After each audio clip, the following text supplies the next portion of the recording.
जी, अब हमने जो टॉपिक कवर करना है दैट इज़ नॉर्मल लेबर। सबसे पहले डायग्नोसिस ऑफ लेबर बहुत इंपॉर्टेंट है। कैसे पता चलेगा कि लेबर इंड्यूस हो गई है, लेबर का ऑनसेट हो गया है? तो लेबर के ऑनसेट के लिए 2 कंडीशन है। एक तो स्ट्रॉन्ग रेगुलर पेनफुल कॉन्ट्रैक्शंस, दूसरा प्रोग्रेसिव सर्वाइकल चेंज। यानी यूट्रस जो है वो कॉन्ट्रैक्ट कर रही है, रेगुलर कॉन्ट्रैक्शंस आ रही हैं, पेनफुल कॉन्ट्रैक्शंस आ रही हैं और साथ जब एग्जामिन किया गया है तो सर्विक्स में भी चेंजेस आ रहे हैं। होता ये है कि वुमेन जो है वो यूजुअली प्रेजेंट करती है मिडवाइफ के पास या डॉक्टर के पास आती है कि उसको जो है वो कॉन्ट्रैक्शन होना शुरू हो गई है, पेन हो रही है, साथ कॉन्ट्रैक्शन लाइक पेन है। अब मिडवाइफ जो है फिर उसका विजाइनल एग्जामिनेशन करती है। जब वो उसका विजाइनल एग्जामिनेशन करती है तो वो देखती है कि हाँ सर्विक्स डायलेट भी हो रही है और सर्विक्स में इफेसमेंट भी हो रही है। इससे पता चल जाता है कि हाँ भाई लेबर इंड्यूस हो गई है। फिर उसने बात की है कि ये जो 2 मैंने शर्तें बताई हैं ना, कॉन्ट्रैक्शन ऑफ यूट्रस और सर्वाइकल चेंजेस, ये ज़रूरी हैं लेबर को कंफर्म करने के लिए। अगर कोई ब्लड स्टेन प्लग आ गया है सर्विक्स में से, म्यूकस पास हो गया सर्विक्स में से, या रप्चर हो गया मेम्ब्रेन का, लीकिंग शुरू हो गई है, ये चीज़ें नहीं शो करती कि लेबर ऑनसेट हो गया। हाँ, ये वाले इवेंट भी लेबर के आसपास ही होते हैं, सेम टाइम पे ही होते हैं, लेकिन ये कंफर्म नहीं करते कि लेबर शुरू हो गई है। क्योंकि आपको पता है कि ये जो रप्चर ऑफ मेम्ब्रेन है ये तो प्री लेबर भी हो सकता है, हमने देखा था। और इसीलिए जो है वो ये जो म्यूकस प्लग रिलीज हो गया सर्विक्स का, ये सर्वाइकल वीकनेस भी प्रायर टू लेबर हो सकती है। इसलिए लेबर की कंफर्मेशन के लिए जरूरी है स्ट्रॉन्ग रेगुलर पेनफुल कॉन्ट्रैक्शन और सर्वाइकल चेंजेस। अब बात करते हैं स्टेजेस ऑफ लेबर की। स्टेजेस हमने ना 3 बनाई हुई हैं लेबर की। उन स्टेजेस की जो है ना वो हमने इंट्रोडक्शन में भी देख लिया था कि पहली स्टेज जो है वो यूजुअली उसमें प्रिपरेशन हो रही होती है बर्थ कैनाल की, दूसरी स्टेज में फीटस डिलीवर होता है, तीसरी स्टेज में प्लेसेंटा डिलीवर होती है। वो कहते हैं कि जब नॉर्मली, ये तो थ्योरेटिकल बातें हैं ना कि पहली स्टेज आ गई दूसरी स्टेज आ गई, जब नॉर्मली लेबर का प्रोसेस चल रहा होता है तो नहीं इतना पता चल रहा होता है कि कब पहली स्टेज खत्म हुई कब दूसरी शुरू हो गई, इतना अपेरेंट डिफरेंस नहीं आ रहा होता है। नॉर्मल जब हम लेबर करवा रहे होते हैं हमारे माइंड में 2 ही चीज़ें होती हैं, एक तो डायग्नोसिस कर ले लेबर का कि लेबर शुरू हो गई है, दूसरा maternal अर्ज आए पुश करने की। और maternal अर्ज कब आती है पुश करने की? जब फीटस जो है वो पेल्विक आउटलेट तक पहुंच जाता है और फिर जो है ना वो पेरिनियम पे आके जब उसका हेड लगता है फीटस का, तब जो है ना वो maternal अर्ज आती है, मदर पुश करती है। तो यही 2-3 इवेंट हैं जो यूजुअली हम लेबर में देखते हैं। और वो थ्योरेटिकल बातें जो सारी हैं फर्स्ट सेकंड थर्ड स्टेज वाली, वो यूजुअली नहीं अप्लाई हो रही होती। अच्छा, और आगे वो बात करता है कि जो तीनों स्टेजेस के डिफाइन है और तीनों स्टेजेस को गौर करना कि कौन सी स्टेज चल रही है, वो तब रेलिवेंट होता है, वो तब हम अप्लाई करते हैं कि अगर लेबर प्रोग्रेस ना करे नॉर्मली, कि फीटस जो है उसका डिसेंट नहीं हो रहा और मदर पुश नहीं कर पा रही, उसको कोई अर्ज ही नहीं आ रही, इस तरह के जब मसले हो रहे हैं, लेबर ऑब्स्ट्रक्ट कर रहे हैं, फिर हम देखते हैं कि भाई कौन सी स्टेज है, किस स्टेज पे मसला हुआ है, और स्टेज के हिसाब से फिर उसको मैनेज करते हैं। वरना यूजली अगर नॉर्मल जो है वो प्रोग्रेसिव लेबर चल रही है, फिर स्टेजेस का इतना ख्याल रखना जरूरी नहीं होता। अब जो एवरेज ड्यूरेशन है पूरी लेबर की, अगर वो फर्स्ट हो तो फर्स्ट चाइल्ड हो तो 8 आवर्स होती है, और अगर सब्सिक्वेंट लेबर हो यानी मल्टी पैरेंट्स वुमेन है तो फिर वो 5 आवर तक ड्यूरेशन होती है। फर्स्ट लेबर जो है वो रेयरली 18 आवर तक ही जाती है, 18 आवर से ज़्यादा नहीं जाती, अगर लंबी हो भी तो 18 आवर तक होती है। और जो सेकंड है या सब्सिक्वेंट लेबर है वो यूजली 12 आवर से ज़्यादा होती है, 12 आवर तक होती है, इससे ज़्यादा नहीं जाती। अब स्टेजेस की बात करते हैं, जो फर्स्ट स्टेज है इसमें वहाँ से ये शुरू हो जाती है जहाँ से अभी ऑनसेट हुआ है लेबर का, यानी हमने डायग्नोसिस बना लिया कि हाँ लेबर शुरू हो गई है। वहाँ से लेकर जब तक सर्विक्स पूरी डायलेट हो जाएगी, फुल डायलेटेशन ऑफ सर्विक्स तक 10 सेंटीमीटर की डायलेटेशन तक, हम फर्स्ट स्टेज का नाम देंगे। फर्स्ट स्टेज है, इसके फर्दर 2 फेज है, एक लेटेंट फेज है और एक इसका एक्टिव फेज है। जो लेटेंट फेज है वो वाला टाइम है जब ऑनसेट हुआ है रेगुलर पेनफुल कॉन्ट्रैक्शन का, और वहाँ से लेकर 3 या 4, दोनों आप कह सकते हो, दोनों ठीक है, 3 सेंटीमीटर या 4 सेंटीमीटर तक जो सर्विक्स डायलेट करेगी, तो वहाँ तक जो स्टेज होगी, जो फेज होगा, वो latent phase of first stage of labour होगा। और ये वो वाला भी फेज है, जो लेटेंट फेज है, ये वो वाला भी फेज है, इसमें सर्विक्स डायलेट तो करेगी, इसमें इफेसमेंट भी होनी है। ठीक है, यानी सर्विक्स जो है वो उसकी, क्योंकि उसमें वाटर वाटर कंटेंट ज़्यादा आ रहा था और जो लोअर सेगमेंट था यूट्रस का वो भी थिन होता जा रहा था, तो सर्विक्स जो वो लोअर सेगमेंट ऑफ यूट्रस में इंटर हो जाती है, इनकॉर्पोरेट हो जाती है, उसको इफेसमेंट कहते हैं। ये चीज़ें हम देख कर आए हैं जब हमने फिजियोलॉजी लेबर देखी थी, तो उस इफेसमेंट का प्रोसेस भी होगा और जो सर्विक्स है वो 3 to 4 सेंटीमीटर डायलेट भी हो जाएगी। अच्छा, अब वो कह रहा है कि जो इफेसमेंट का प्रोसेस है वो weeks preceding the onset of labour भी शुरू हो सकता है, कई हफ्ते पहले ही शुरू हो जाए, लेकिन वो कंप्लीट जो है ना वो लेटेंट फेज के एंड तक आकर होगा। अच्छा, अब इफेसमेंट और डायलिटेशन जो है वो कंजेक्टिव इवेंट भी हो जाते हैं। अगर नली पैरेंस वुमेन हो यानी फर्स्ट चाइल्ड है तो वो कंजेक्टिव इवेंट है कि पहले जो है वो डायलिटेशन होगी या पहले जो है वो इफेसमेंट होगी फिर डायलिटेशन होगी। लेकिन अगर मल्टी पैरेंस वुमेन हो तो ये दोनों सिमुलटेनियसली हो जाते हैं, उसी टाइम डायलेट हुआ उसी टाइम इफेसमेंट होगी, ठीक है, सिमुलटेनियस भी हो सकते हैं। डायलिटेशन को हम सेंटीमीटर में एक्सप्रेस करते हैं, तो फर्स्ट स्टेज का जो लैटेंट फेज है उसमें 4 सेंटीमीटर तक डायलिटेशन होगी। और जो लैटेंट फेज की अगर ड्यूरेशन की बात करें तो ये वैसे वेरी करती है, लेकिन ये देखा गया है कि यूजली ये 3 से 8 आवर्स के दरमियान ही होती है, कि 3 आवर्स तक भी रह सकती है और 8 आवर्स तक भी जा सकती है, लेकिन मल्टीपैरेस में यूजुअली कम ही होती है, छोटी होती है। फिर आता है सेकंड फेज। सेकंड फेज जो है वो एक्टिव फेज है। ये वाला टाइम है जब 3 to 4 सेंटीमीटर डायलेटेशन के बाद शुरू होगा। अब 4 से लेकर 10 तक जब सर्विस डायलेट करेगी तो वो सारा एक्टिव फेज में आएगा। इसकी लेंथ भी वेरी करती है, 2 से 6 आवर तक ये रह सकता है, वो 3 से 8 आवर तक जाता था, ये उससे जरा छोटा है, ये 2 से 6 आवर तक चला जाता है। मल्टीपैरेस में ये छोटा होता है, यानी 2 आवर्स का होगा सिर्फ या 3 का होगा। सर्वाइकल जो डायलिटेशन होती है एक्टिव फेज में, उसका जो रेट होता है ना वो 1 सेंटीमीटर पर आवर के हिसाब से होता है। वो कह रहे हैं कि कोई आर्बिट्रेरी वैल्यू है, कोई कंफर्मेशन नहीं है, लेकिन ये हम इस तरह से देखते हैं कि अगर 2 घंटे गुजर गए हैं और अभी तक 1 सेंटीमीटर भी डायलेट नहीं हुई तो हमें समझ आ जाती है अब एबनॉर्मैलिटी है, ये लेबर अब नॉर्मल है, ये नॉर्मल नहीं है, क्योंकि 1 सेंटीमीटर जो है वो एटलीस्ट 1 घंटे में डायलेट हो जानी चाहिए थी। अब बात करते हैं सेकंड स्टेज की। फर्स्ट स्टेज को हमने डिटेल में देख लिया। सेकंड स्टेज वो वाला टाइम है जब सर्विक्स मतलब सर्विक्स फर्स्ट स्टेज के एंड तक वो डायलेट हो गई थी ना, इफेसमेंट भी हो गई थी। सेकंड स्टेज वो वाला टाइम है जब डायलिटेशन के बाद अब फीटस की डिलीवरी होनी है, एक फीटस की या दो, जितने भी फीटस है उनकी डिलीवरी होनी है। तो सेकंड स्टेज है, इसको भी हमने डिवाइड कर लिया, सब डिवाइड कर लिया दो फेजेस में, पैसिव फेज और एक्टिव फेज। जो पैसिव स्टेज है ना, पैसिव फेज है, उसमें ये होना है कि फुल डायलिटेशन तो हो गई है और कॉन्ट्रैक्शन भी हो रही थी। अब वो जो कॉन्ट्रैक्शन है ना वो एक्सपल्सिव कॉन्ट्रैक्शन बन गई है। आपको याद होगा जब अपर सेगमेंट यूट्रस का बताया था तो मैंने कहा था कि हर कॉन्ट्रैक्शन के साथ उसमें शॉर्टिंग होती रहती है फिलामेंट्स की और रिट्रैक्शन होती है, और फिर वो इतनी थिक हो जाती है कि फिर उसमें जो कॉन्ट्रैक्शन आती है वो एक्सपल्सिव कॉन्ट्रैक्शन है, यानी वो फीटस को पुश करती है। तो वो वाली कॉन्ट्रैक्शन शुरू हो गई है, एक्सपल्सिव कॉन्ट्रैक्शन शुरू हो गई है, तो वो पैसिव फेज होगा सेकंड स्टेज का। लेकिन अभी तक मैटरनल अर्ज नहीं आएगी। मैटरनल अर्ज जो है ना वो जिस फेज में आती है उसको भी हम सेकंड फेज या एक्टिव फेज कहते हैं। और आपको पता है मैटरनल अर्ज तब आती है जब फीटस का हेड लो आ जाता है, वो मिड पेल्विस में से भी गुजर कर पेल्विस आउटलेट तक आ जाता है और पेरिनियम पे फोर्स लगाता है, तब जो है ना मैटरनल अर्ज आती है। और जो पैसिव फेज है जिसमें एक्सप्रेसिव कंट्रैक्शन आ रही है उसमें फीटस का हेड अभी हाई होता है, पेल्विस में भी ऊपर ही होता है, वो आउटलेट तक नहीं पहुंचता। ठीक है। अच्छा, अब वो बात कर रहे हैं यूजुअली सेकंड स्टेज का डायग्नोसिस तब बनता है कि मिडवाइफ जो है वो देखती है कि वुमन जो है उसमें अर्ज आ गई है पुश करने की, वो इनवॉलेंट्री पुशिंग शुरू कर दी है उसने। तो फिर वो वेजाइनल एग्जामिनेशन करती है और डायग्नोसिस बनाती है कि हाँ अब सेकंड स्टेज चल रही है। और बाज़ औक़ात ये भी होता है कि मदर में इनवॉलेंट्री अर्ज ही नहीं आती पुश करने की, फिर जो है ना वो मिडवाइफ मदर को कहती है, पेशेंट को कहती है कि तुम पुश करो, ठीक है, वॉलेंट्री फिर वो पुश करती है, तो तब हम कहते हैं कि अब सेकंड स्टेज है। ठीक है, इनवॉलेंट्री पुशिंग पे भी अगर इनवॉलेंट्री पुशिंग ना हो तो फिर मदर से वॉलेंट्री पुशिंग करवाई जाती है मिडवाइफ के कहने पर, और वो फिर सेकंड स्टेज बन जाती है एक्टिव पार्ट। ठीक है, पैसिव जो है वो उसमें पुशिंग नहीं होगी, उसमें सिर्फ एक्सपल्सिव कॉन्ट्रैक्शन होगी।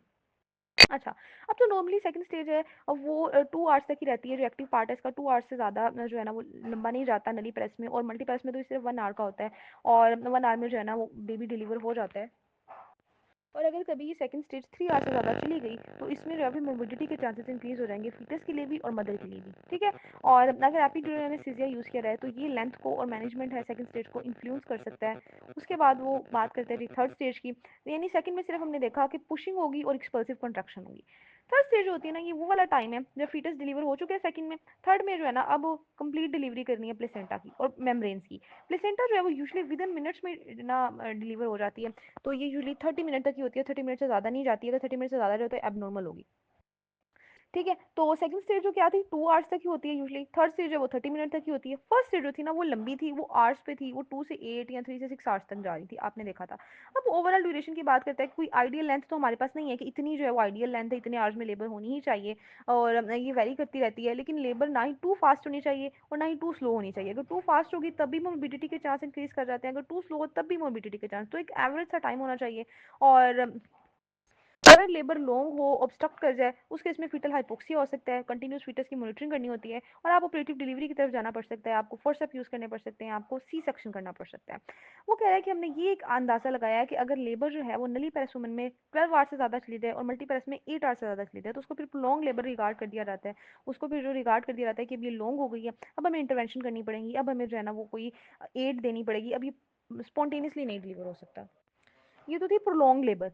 प्रेसिपिटस लेबर क्या होती है, वो ये होती है कि बहुत शॉर्ट हो, बहुत फास्ट हो। वो होता है कि अगर 3 आवर्स से कम, 3 आवर्स से कम जल्दी जल्दी डिलीवरी हो गई है, फिर वो भी मोबिडिटी के चांस ज़्यादा होते हैं, उसको कहते हैं प्रेसिपिटस लेबर है। ठीक है, तो प्रोलॉन्ग का भी क्राइटेरिया देख लिया, प्रेसिपिटस का भी देख लिया।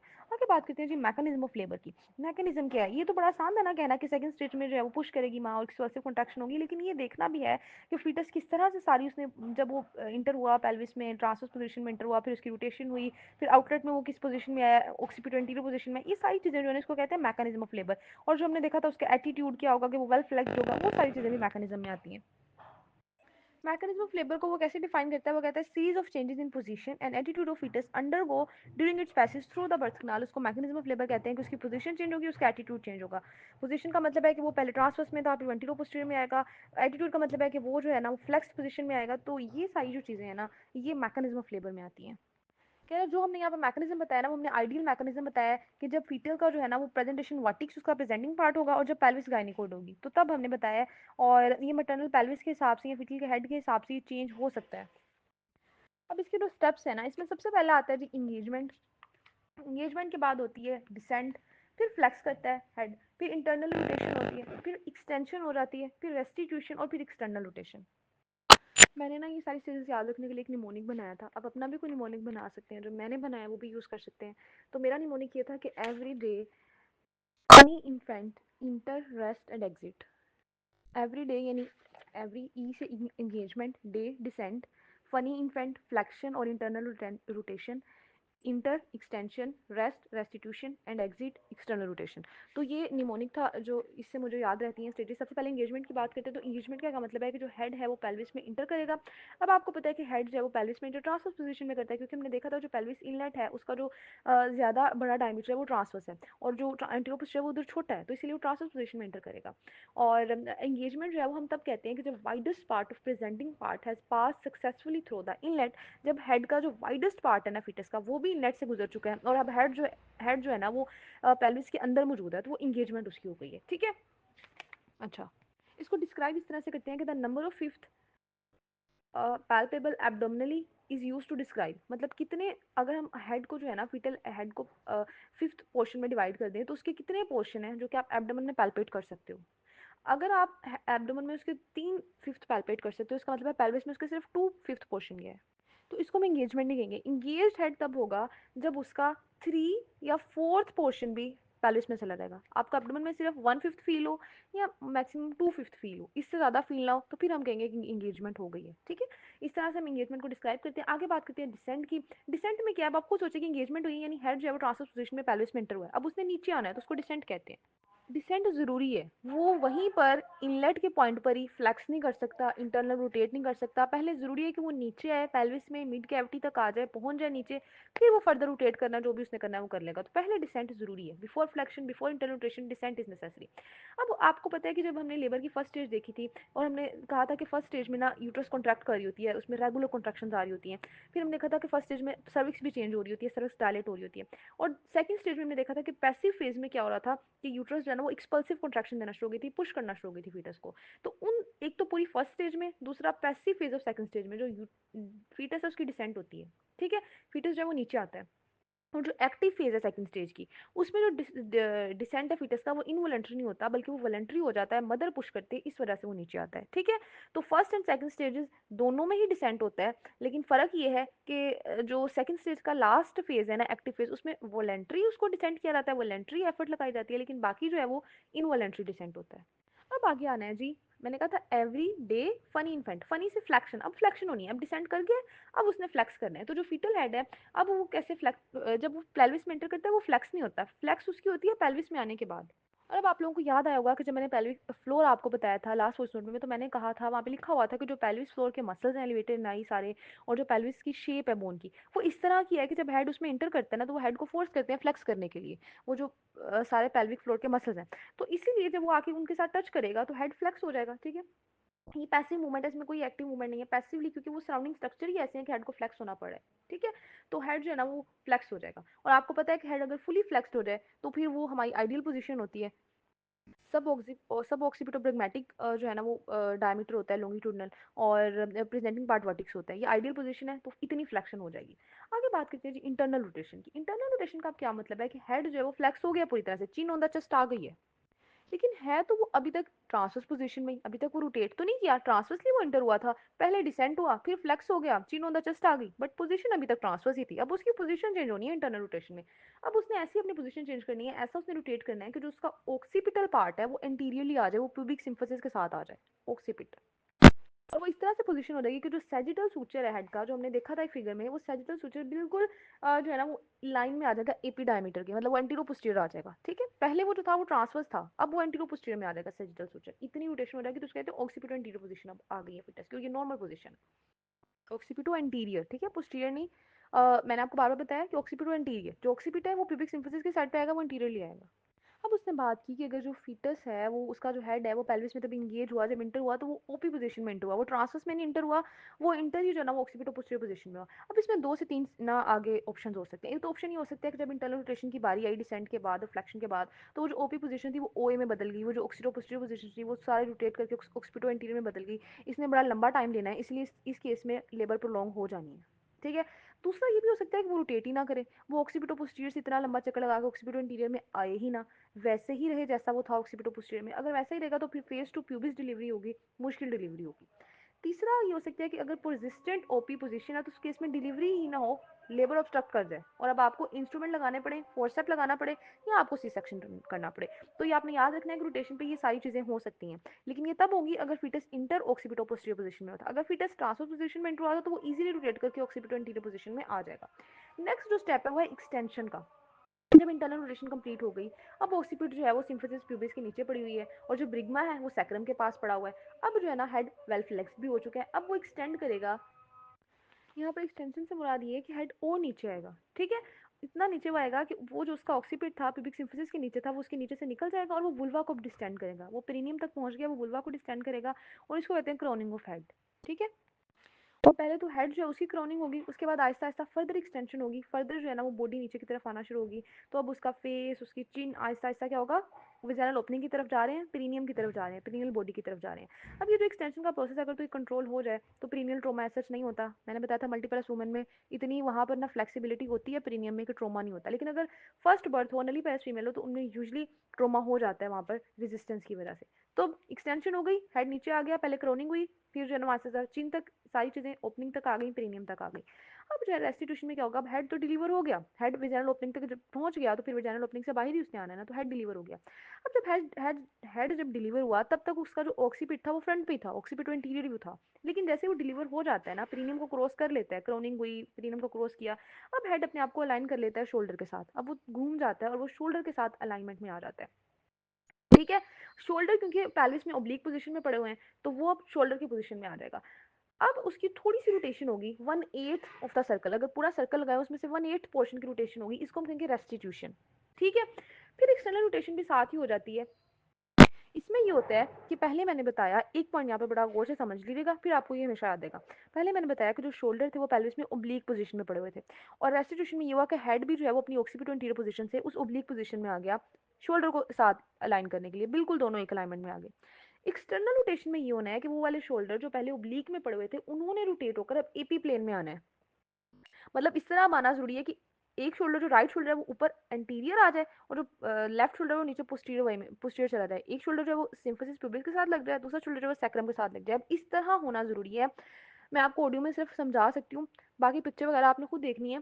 तो ये पोजीशन आ जाए, इसको इस पोजीशन में आने के लिए शोल्डर थोड़ा सा रोटेट करेंगे क्योंकि वो ब्लीक थे, अब उन्होंने एपी पोजीशन में आना है। तो जब वो रोटेट करेंगे तो जो हेड है जिस बेचारे ने शोल्डर के साथ अलाइनमेंट की थी कि भाई मैं भी ओब्लीक हो जाता हूँ, अब उसको भी रोटेट करना पड़ेगा क्योंकि शोल्डर रोटेट कर गए, तो वो further 1/8 of the circle rotate करेगा और उसको फिर हम कहेंगे एक्सटर्नल रोटेशन। ठीक है, पहले वो थोड़ा सा रोटेट किया रेस्टिट्यूशन में, फिर वो फर्दर रोटेट किया एक्सटर्नल रोटेशन में। तो अब वो जो है वो बिल्कुल शोल्डर एपी पोजीशन में आ चुके हैं एक्सटर्नल रोटेशन तक, उसके बाद शोल्डर डिलीवर हो जाएंगे। जो एंटीरियर शोल्डर होता है यानी जो अंडर द सिम्फिसिस प्यूबिस है वो पहले डिलीवर करता है, उसकी पहले डिलीवरी हो जाती है, और जो पोस्टीरियर शोल्डर है जो सैक्रम के साथ लगा हुआ है वो बाद में डिलीवर करता है। अच्छा, अब वो कहते हैं ये वाला प्रोसेस भी असिस्टेंस के बगैर हो जाता है कि आप ना भी हाथ लगाएं तो यूजली ये हो जाता है, यूजली शोल्डर खुद ही डिलीवर हो जाते हैं। लेकिन आप जेंटल सा एक असिस्टेंस कर सकते हो कि आप जब इंटीरियर शोल्डर जो है वो क्यूबिक सिम्फिसिस के नीचे है तो आप जेंटली फिटल हेड को पुल करो, डाउनवर्ड डायरेक्शन में उसको पुल करो, जिसकी वजह से जो शोल्डर है वो क्यूबिक सिम्फिसिस के नीचे से निकल आएगा और डिलीवर हो जाएगा इंटीरियर शोल्डर। उसके बाद आप पूरी बॉडी जो है फिटस की जो इस वक्त बाहर आ चुकी है, हम्म, और मतलब जितना पोर्शन बाहर आ चुका है उसको पकड़ के आप जो है ना वो थोड़ा सा ट्रैक्शन लगाओ, तो अब पोस्टीरियर शोल्डर भी निकल आएगा बाहर और जो है वो पूरी बॉडी भी डिलीवर हो जाएगी। ठीक है, तो इस तरह से जो है वो ये सारा मैकेनिज्म हमने डिस्कस कर लिया। अब हमें नेक्स्ट वॉइस नोट में डिस्कस करनी है जो मैनेजमेंट की, जो नॉर्मल लेबर है उसको कैसे मैनेज किया जाता है। पहले हम ये देखेंगे कि सारा मैनेजमेंट नॉर्मल क्या होती है, फिर हम ये देखेंगे कि अगर किसी स्टेज पर मसला हो जाए, ऑब्स्ट्रक्शन हो जाए, तो फिर हमने कैसे उसको मैनेज करना होता है।